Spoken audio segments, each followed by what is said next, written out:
Hey everyone, welcome back to another quick how-to. In this video, we're going to show you how you can check if your iPhone is refurbished or new or replacement.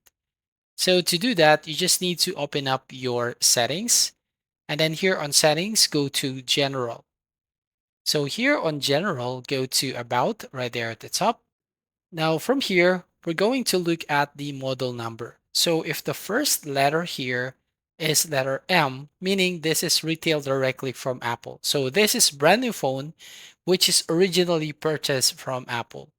But if you find that F, meaning it is refurbished device.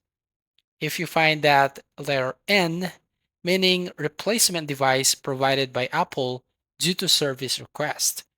And if you find it letter P, it means this is personalized with custom engraving. So that's all. That's how you basically see if your iPhone is new or refurbished or replacement. So thank you for watching. Please like and subscribe and see you in the next video.